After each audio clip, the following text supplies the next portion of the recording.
سجائے ہوئے تھا کہ جس طرح یہ لوگ ہمارے دیش کے لیے لڑ رہے ہیں اور ہیرو بنے ہوئے ہیں، تو میں بھی اپنے ملک کے لیے، اپنے دیش کے لیے کچھ کروں گا، کچھ بنوں گا، لیکن اس کے لیے مجھے اچھی تعلیم کی ضرورت ہے، ایک اچھے اسکول کی ضرورت ہے۔ لیکن میرے گاؤں میں تو اتنا اچھا اسکول ہے نہیں، جو اچھا اسکول ہے، جو بڑھیا اسکول ہے، وہ مہنگا ہے اور وہ دوسرے شہر میں ہے۔ خیر جب یہ بات اس کے والدین کو پتہ چلی، اس بچے کے والدین کو پتہ چلی، تو وہ اس کے پاس آئے اور کہنے لگے کہ بیٹا ہمیں پتہ لگا ہے کہ تم اعلیٰ تعلیم حاصل کرنا چاہتے ہو، اچھی تعلیم حاصل کرنا چاہتے ہو، جس کے لیے تمہیں پاس کے شہر میں جانا ہوگا، تو تم بیٹا خرچ کی چنتا مت کرو، خرچ کی پرواہ مت کرو، تمہارا سارا خرچ ہم اٹھائیں گے، ہم محنت کریں گے، مزدوری کریں گے، لیکن تم پڑھو، اپنے خواب کو پورا کرو۔ بہرحال جیسے تیسے وہ بچہ اس شہر چلا گیا اور اس اسکول میں پڑھنے لگا، لیکن وہ اسکول اس کے گاؤں کے اسکول سے بہت بڑا تھا اور وہاں پر بہت سارے کمرے تھے۔ ایک مرتبہ ایسا ہوا کہ وہ غلطی سے اپنی کلاس کی بجائے کسی اور کلاس میں چلا گیا، اور جس کلاس میں چلا گیا وہاں پر ریاضی کے استاد، میتھمیٹکس کے ٹیچر پڑھا رہے تھے۔ جب انہوں نے دیکھا تو اس سے پوچھا کہ تم یہاں کیا کر رہے ہو؟ تو وہ کہنے لگا میں تو کلاس میں آیا ہوں۔ تو انہوں نے اسے پکڑا اور پکڑ کے کہا کہ تم چھوٹے سے گاؤں کے بچے، تم یہاں پر پڑھنے کے لیے آئے ہو، تم ایک معمولی سا اپنے کلاس کا کمرہ تک یاد نہیں رکھ سکتے اور تم یہاں پر پڑھنے کی بات کرتے ہو؟ بس پھر اسے پکڑا اور پکڑ کر سب کے سامنے چھڑی سے مارا۔ تو سارے بچے جو اس کلاس میں موجود تھے وہ اس پر ہنسنے لگے، اس کا مذاق بنانے لگے۔ پھر وہ بچہ روتا دھوتا اس کلاس سے باہر نکلا اور اس نے سوچا کہ یار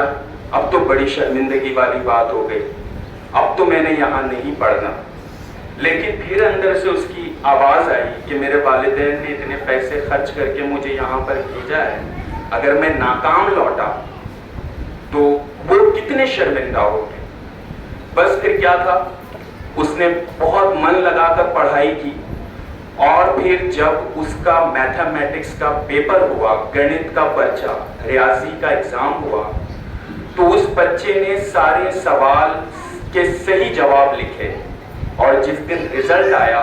تو وہی استاد جس نے اس لڑکے کو چھڑی سے مارا تھا، وہ ان استاد نے کہا کہ سب سے زیادہ جو نمبر ہے وہ اس لڑکے کو ملے ہیں۔ اور پھر انہوں نے اس لڑکے کو اپنی اسکول کی اسمبلی میں بلایا اور سب کے سامنے اس کا ستکار کیا،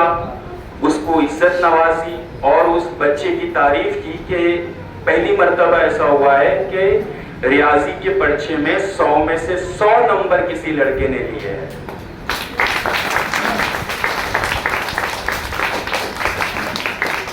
اور پھر اس دن سے اس بچے نے پیچھے مڑ کر نہیں دیکھا،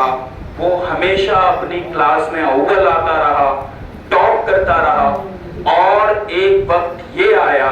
کہ وہ اس ملک کا بہت بڑا سائنسداں، بہت بڑا سائنٹسٹ بنا، اور آگے چل کے اس ملک کا راشٹرپتی بھی بنا۔ میں بات کر رہا ہوں ڈاکٹر APJ کلام۔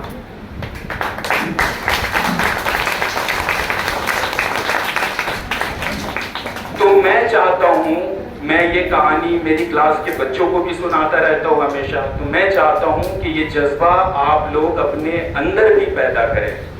ہے نا، اور من لگا کر پڑھائی کریں۔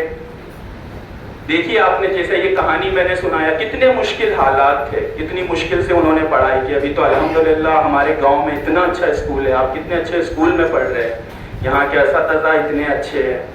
ہے نا، تو آپ کی ذمہ داری بن جاتی ہے کہ آپ اچھے سے من لگا کر پڑھیں گے نا۔